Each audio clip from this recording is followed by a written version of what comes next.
to establish a secondary agri-produce market. Can you please explain to us what that is and how it may positively impact South Africa's food insecurity? Yeah, so let me first say that I absolutely hate that term agri-produce. And the only reason that we reference it here is because it's the thing that is probably getting the most amount of airtime. And so I use it grudgingly. But establishing a secondary agri-produce market with significantly reduced prices for produce that is either misshapen or has small cosmetic defects will help to reduce food waste while meeting our food security priorities. Now, this food often doesn't meet retailer appearance, and we may have many of our retailers on the call here, doesn't meet the standards and is often therefore not bought by consumers. I can understand the economic reason about wanting to turn away from them, but as a result, this food is often discarded by retailers despite being edible. And even though there's nothing wrong with its taste or freshness, now that's a tragedy. And therefore, instead of being wasted, this ugly produce can be sold to consumers, the hospitality industry, or can be processed and repurposed. Now, as is the case with Tiger Brands, partnership with the Food Forward South Africa initiative, a food bank that makes jam out of, again, ugly produce and surplus food to be distributed to the vulnerable in our society. Great, thank you. No more questions on my side. Back over to you. Thank you. Okay, good. So now time for me to flip the tables again and now to maybe call the all of our panelists back on stage in a moment. But I really first want to thank everyone that helped us better understand the cross-section of South Africa's nutrition landscape.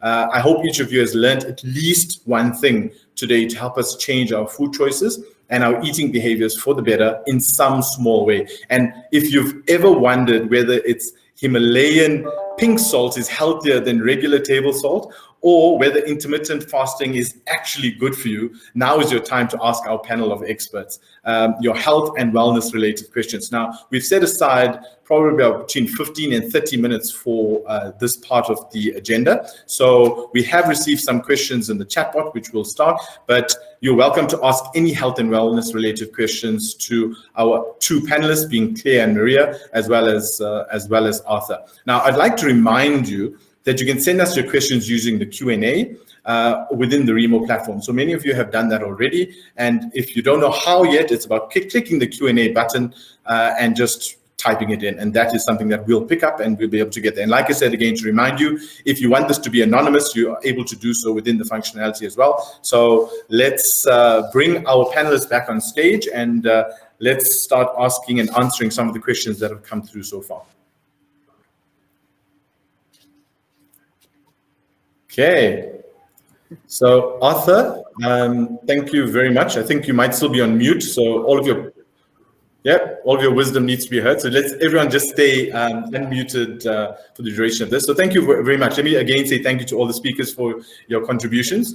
And while in large part we kind of knew what we wanted to say in this part, now the tricky bits begin, where we get to be peppered with questions from our audience. So let me just click into the Q&A and let's do this live. Okay, so it's important. So let's talk about this. I think it is a revelation that many people, and it's got the most amount of upvotes, and for myself as well, when I first heard it. And I think, Claire, it was you that mentioned it to us, that it's actually 1 glass of water per 10 kilograms of body weight. Now, previously people said you need to have the 8 glasses and the 8 glasses, but was the 8 glasses just a shorthand so that people didn't have to do some maths? Especially because for so many of us, our body weights fluctuate much too often than we'd like. So that 8-glass water recommendation actually comes because a lot of people are around 70 kilograms, 80 kilograms is an average size, and that's where that baseline comes from. I'm glad to see you all reaching for your water in the same time. But people can actually sometimes we know South Africans are not having enough, but this guide helps us to make sure you're getting enough based on your body size. And like Tracy was mentioning, if it's hot weather or you're being active, you would need a little bit more. Absolutely. Does anyone want to build on that? Any other points? No? Okay, good. So the next question that we had, which has received a few upvotes, is more comment, but I think it's worth us understanding the comment and then understanding what we might want to say in addition to the sentiment brought through. It's thank you for including children, because habits are learned in childhood shape habits in adulthood. So we're now struggling to unlearn those childhood habits. And I think it reinforces where we believe the biggest impact can be had, right? And as much as adults need to unlearn and relearn nice, good habits, children is where we can actually make the biggest and hopefully the easiest impact to ensure that generations from now, they are much healthier than our generation may be. What thoughts do you have? I mean, we've given snack ideas, we talked about the importance of it, but is there anything specific that any of you want to talk about with regards to the efforts going on at large around changing behavior in children? So I would say that I think as parents, we often give our children the wrong foods to keep them quiet or keep them busy. So we're using food as something different other than just purely nutritious or for what they need to be eating. We're using food for the wrong reasons in some respects is what I want to say. And I'm hoping Claire's going to jump in now and build on that. But I've done that in the past, and I'm trying to rectify it. You know, if my child's had a bad day, you want to, oh, here we go, here's the chocolate, I hope you feel better. And that is not necessarily the right kind of behavior that we should be driving. So Tracy, I think the other thing is that as parents, we have to model the good behavior. We can't expect our kids must eat their veggies, and then we've got daddy sitting at the table saying, no, I'm not eating these because I'm not a bunny, or comments like that. We actually really have to get the whole family on board, eating together at the table. What I've seen in my own family that's really been good is I really let the kids help make the food. And they're so much more invested in trying something new because they've prepared it. So that's just my own little pearls of wisdom that I do with my own family. But it definitely is a family effort and it's a community effort. So I really, agree with the comments that have been made. We need to move into the children's section and look at childhood nutrition, and also in schools, because that's hard. And I saw comments about the tuck shop. And let me tell you, the minute you work with a school, they're happy to do education and all of these things. And the minute you want to touch the tuck shop, there's like outroar. So that's a challenge. And I think that's something we can maybe start brainstorming about and possibly look at guidelines or help tuck shops to make better options available in schools for children. Yeah, absolutely. Claire. Maria, did I sense that you also wanted to come in on this particular point earlier? Thank you, Savesh. Yeah, I think overall, when we talk nutrition and children, we acknowledge that South Africa is a diverse country and inequality is one of our big challenges, as you've also alluded to. So when we look at children and food, there's many factors to take into consideration if you look at the food environment for children. But I think one component that's also coming out of our questions and other questions is also around the nutrition education of children, for them to know from at what stage. Is it the parent, is it the school, is it the early childhood development center? But at some place we need to get correct nutrition information to children and look at policies that look into the child's food environment. There was a question about tuck shops, for example. Having policies in place that would make it easier for children in their food environment where they have a choice to make the right choice. So of course some children don't have a choice, and then we need to look at aspects of accessibility and affordability of food that are part of a healthy diet. So there's quite a complex system that we need to consider when we look at children and nutrition. And I think what's very important from this report and from the discussion today is to take that full food system into account when we look at nutrition for children and identify all the places where we can make a difference, whether that is the formulation of a product or what is accessible and available, and all of that can come together with nutrition information, training, education, to equip our children with the information that they can make better choices when it comes to their diets. Yeah, absolutely. So what I'm hearing everyone say, if I had to just summarize, because there's quite a lot in there and obviously taken forward in the report, but it's about trying new things that you might be pleasantly surprised that your kids would enjoy, because you don't transmit your own perceptions onto your kids of what they might or might not like, and that it's about through trial and error sometimes that you really get. get them to participate and bring some variety into everything that they do and do so.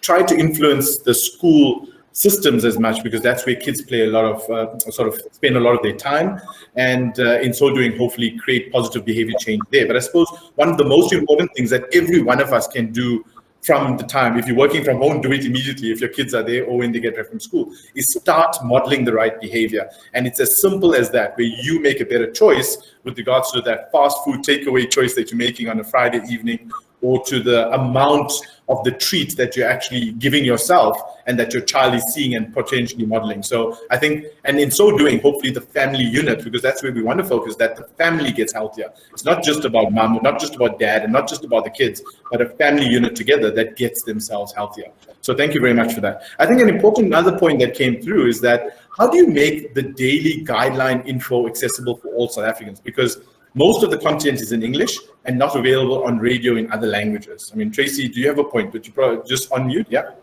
So this is an area that I'm quite passionate about, is, sharing knowledge and making it understandable to everyone. Eat Well, Live Well is all about making it easier for people to make healthy eating choices. And if you're always speaking in a language that is not, someone else is not comfortable with, they're not going to necessarily take that information in to the depth that we need them to. So our aim is to publish parts of this report, some of the infographics, in multiple different languages. So that is a next step that will follow this launch, is the work now to break out those pieces and share those bite-sized infographics and really good insights with good solutions in multiple different languages.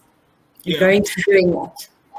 And just to add to what Tracy is saying, we know that guideline daily amounts as a form of front of pack labeling, they're as effective as they're understood by consumers. And I think translation of that into different languages that people will understand is also something that is really key. And also the challenge could sometimes be that guideline daily amounts often only appear on pre-packaged food, but also consumers have a diverse diet, and some of the food items that they're consuming, they might not know how they're contributing towards their daily dietary intake. And also I think for us at Eat Well Live Well, it's also about helping consumers with whole foods that they're having at home, to ensure that they're able to feed that within a particular dietary program that they may be following, which is healthier.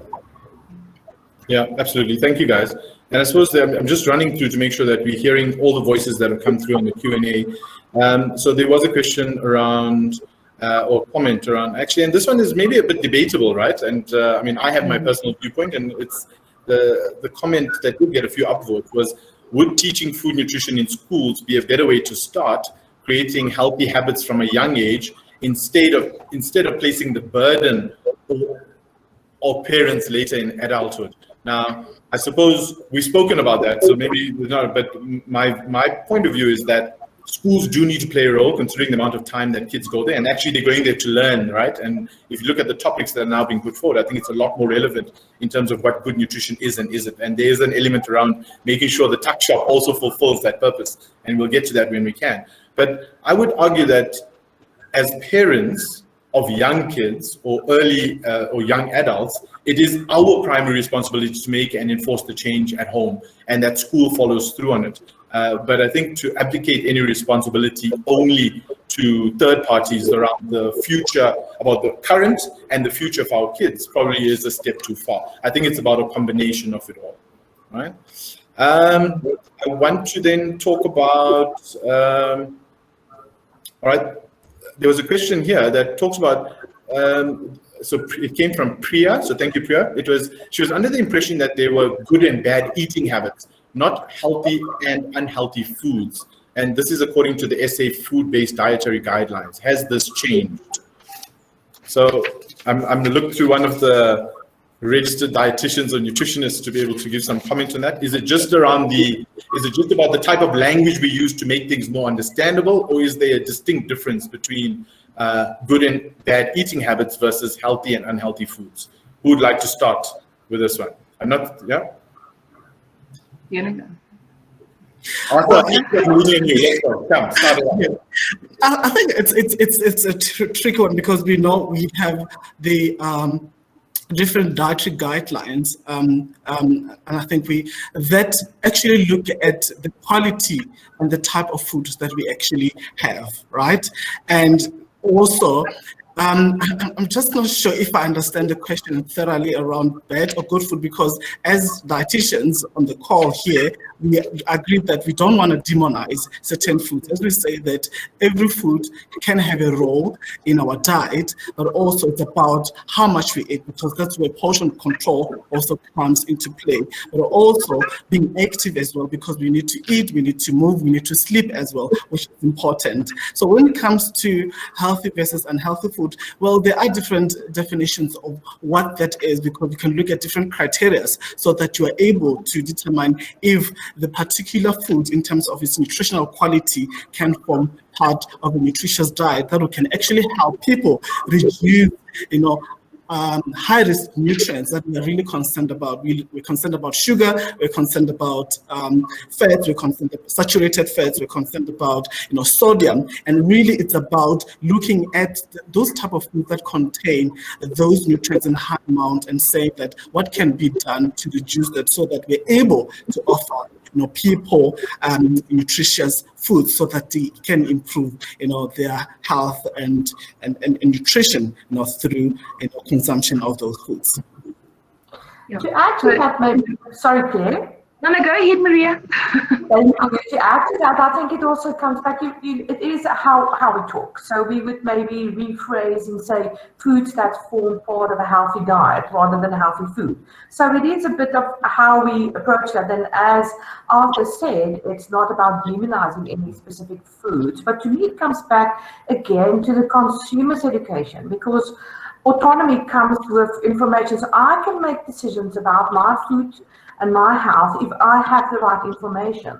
So whether that is front of pack labeling or the nutrition information table that's available to help the consumer understand that if they have two products in their hand, which one may fit better or may be more a special occasion or retreat. So it comes back to understanding what is a general healthy eating what are general healthy eating guidelines and how specific foods fit into that. Claire, if you wanted to add to that. I mean, I 100% agree with Arthur and with Maria. We absolutely must not demonize foods, because I can tell you one thing is if we tell people you can't eat, the minute you tell somebody they can't eat something, that's all they want to have.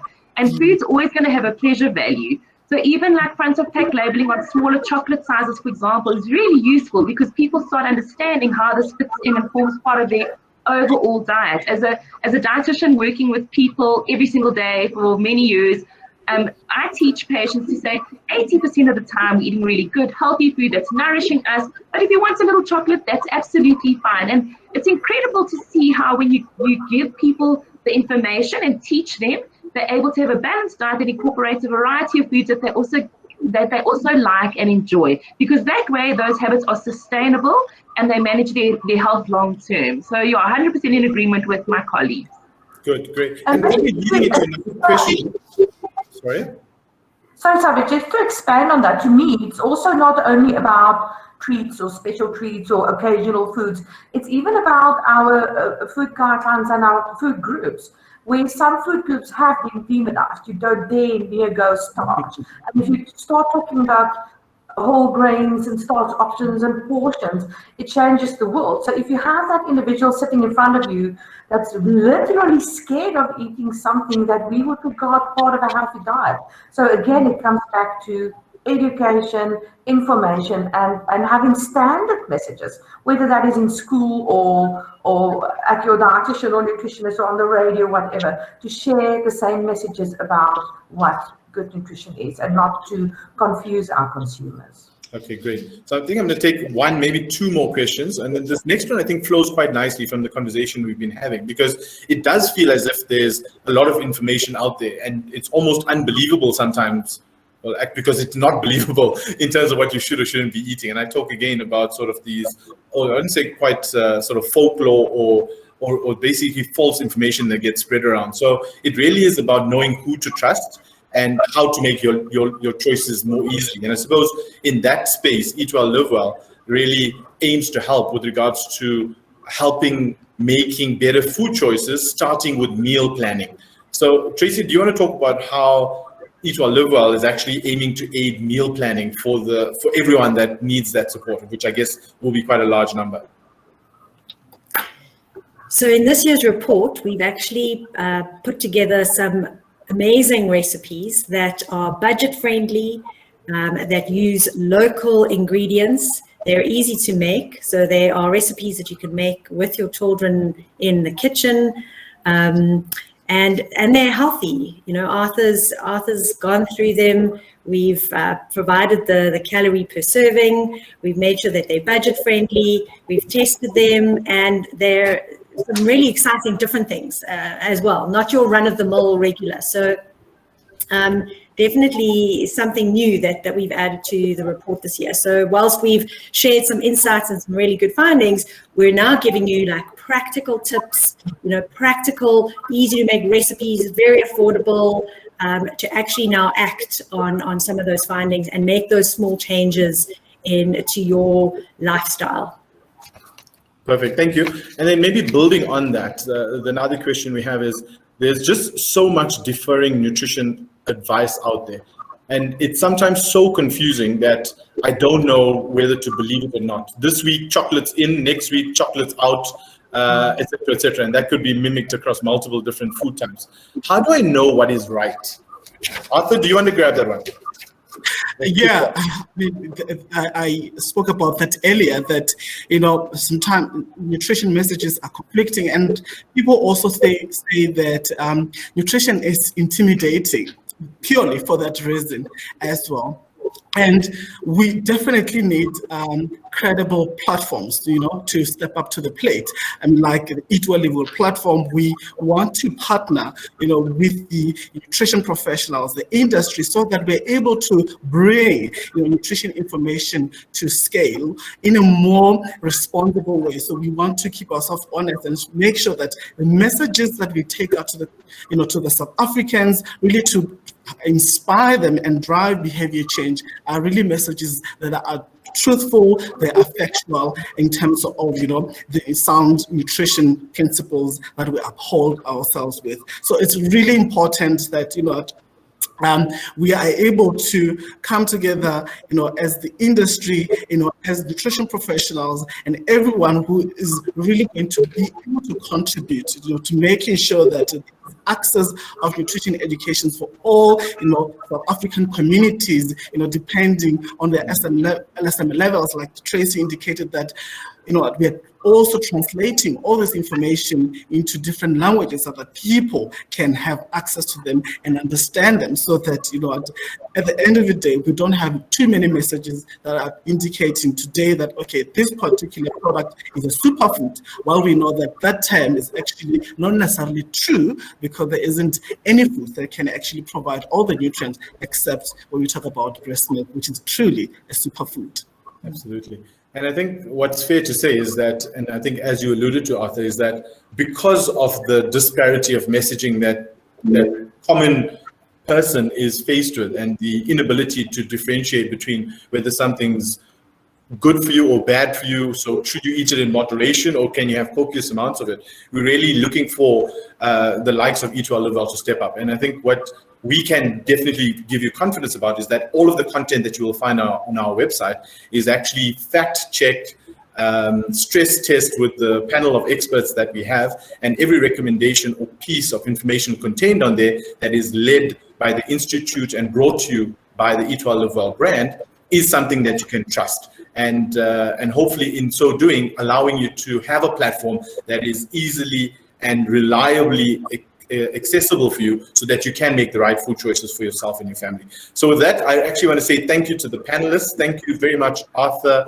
Claire, Maria, and Tracy. We appreciate all of your words of wisdom and your contribution to the report. And I'm sure that just the sort of snippets that you've given to us today will give many people on the call and beyond the interest to go down and actually download the report and act on it, because that's important. It's not just about sharing information, but taking action from there. So thank you very much. I'll allow you to leave the stage and get back to your comfortable seats. Thank you.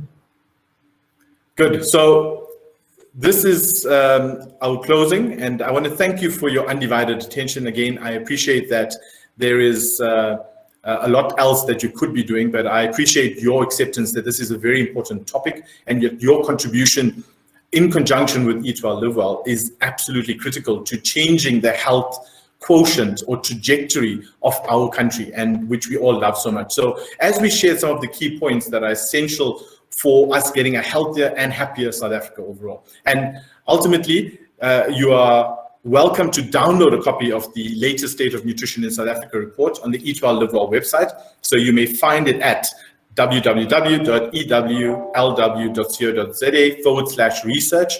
Now, use it as a workbook to teach your children about the importance of good health, which we reiterated should be easier and so much more important when they're young.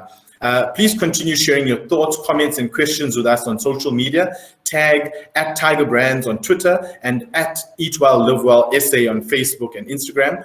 You should know the hashtags by now, but it's #EatWellLiveWell and #NourishAndNurture. And if you make any of the nutritious recipes in the report, please tag us, because we'd love to see them. And you might even see it feature on the website itself. So there's a selection of breakfast, lunch, and dinner recipes, as well as ideas for vegan meals and those for meat lovers. Now, you'll find something for everyone, even baked goods and healthier desserts too. So whether you're a busy professional, busy parent, an on-the-go millennial, or a grandparent to a little one, have a look at the Eat Well, Live Well website for more tasty, nutritious, and affordable recipe ideas. And I've already told you where you can find it. So if you'd like to get in touch with us to share your thoughts, comments, and personal insights, we'd love to hear from you. You can write to us at eatwell.livewell@tigerbrands.com and direct any media-related inquiries to media.relations@tigerbrands.com. And thank you to all of the audience members, government, and industry stakeholders for joining the Tiger Brands and Eat Well, Live Well teams today to discuss how we can help nourish and nurture more lives every day. So with that, I'll sign off.